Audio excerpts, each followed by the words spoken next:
Hello everyone. So, why beauty? Why one beauty? Well, I believe that all that is beautiful has one source, which as a Christian I see as God. And part of the inspiration for this channel, as I mentioned briefly in my last video, was a book called The Ethics of Beauty by an Orthodox theologian called Dr. Timothy Patitsas. And in this book he looks at every possible angle almost of the word beauty in the context of faith, in the context of healing through the arts, the spirit, the integration and the oneness and the full expression of human life and being. And he looks at the foundations of modern life, the modern world, through the lens of the great Platonic virtues of the true, the good and the beautiful. And he believes that modern culture has overemphasized the good and the true and neglected the beautiful. The beautiful as an expression of God's energies, as a window into the good, as something which draws us towards the good, and through the good we are drawn towards the true. And I think of also Saint Irenaeus and his beautiful phrase, Gloria enim Dei vivens homo, which I've probably butchered and I'm not saying beautifully because I didn't study Latin, which I believe the literal translation of is, for the glory of God is a human being. And it's sometimes translated as, the glory of God is a human being fully alive. And as Christians we believe that humans were created in the image of God. And so that part of Christian life is to aim towards the divine, to aim towards the example of the saints and ultimately of Jesus. And we'll never get there, but the vision of beauty, true beauty, is of the beauty of a beautiful life given fully to God, as in the example of the saints and ultimately as in the example of Jesus.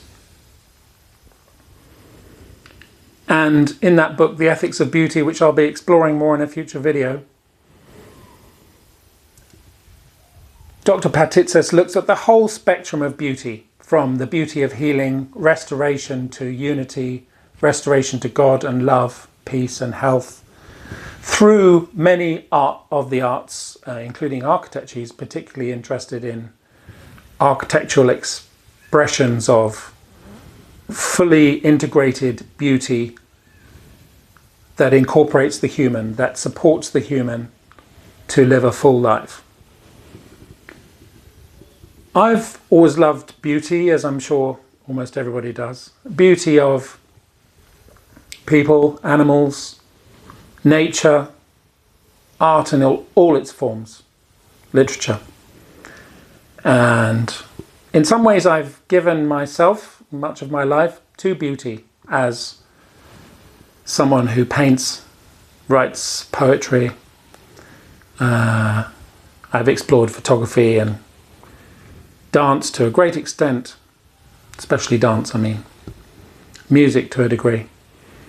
And sometimes I may have been a little distracted by physical beauty, perhaps very often in another, and blinded even to the essence of what was going on or other things because of being attached, enthralled, taken over by physical beauty to the exclusion of some other things. However, I don't believe that the beauty, outer beauty, is superficial, because I don't see it as separate from inner beauty. There's a sense in which the beauty of appearances is a reflection of something deeper, something true, of harmony, of balance, of integrity, of the sacred, of the divine. Whether that beauty is of a flower or an animal, a human, and a human creation, an artistic creation, an artistic expression, beautiful words. All of these things speak to me of the sacred and of that which is beyond the ordinary and the everyday. Although the ordinary and the everyday can also very often contain much beauty. And I see all of this as having its source in God, who created and creates all. God is being, God is life, God is all, and so that all that is created can be a reflection, like in a kaleidoscope, like the facets of a jewel of the ultimate reality. And Saint Irenaeus, who I mentioned earlier, was a bishop and a theologian, and he was involved in critiquing and ultimately discounting or disproving or moving the church beyond the what I call the Gnostic heresies, which in my understanding were assertions from theologians that the created world was not divine, the created world was not an expression of the divine, was not an expression of God's energies as we see it in the Orthodox Church, but that the only beauty was the Holy Trinity and all else was secondary. The world was, in a way, absent of the energies of God, the Gnostic heresies. And Saint Irenaeus, in many of his writings, not just the one I quoted earlier, helped the early church to understand that God's energies, God's beauty are in all of creation.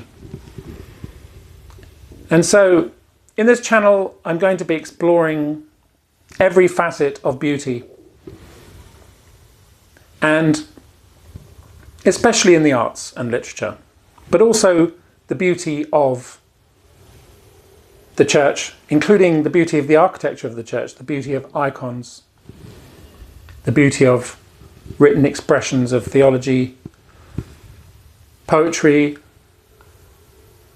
all of the arts, including not just that which is intended to be sacred, but as Lord Harries wrote in his book Art and the Beauty of God, he believes, and I believe, that the art that really moves us speaks to us of that which is beyond, of the sacred, of the divine, which transcends ordinary expression and the ordinary world. And so I'm going to be exploring many of my favourite artists, writers, some of my favourite musicians. I'll be talking about dance, I'll be talking about architecture, I'll be talking about theology as it relates to all of these things, and sometimes purely theology, prayer, all that is beautiful, which I see, as I said, as having the same source, hence one beauty. So I look forward to joining you on this journey, or you joining me on this journey. I'm here. And if you've been touched, interested, or moved by anything I've said, if you're curious, I would love to hear your comments. If you can like, share, subscribe, that will be delightful. And I look forward to sharing this journey with you.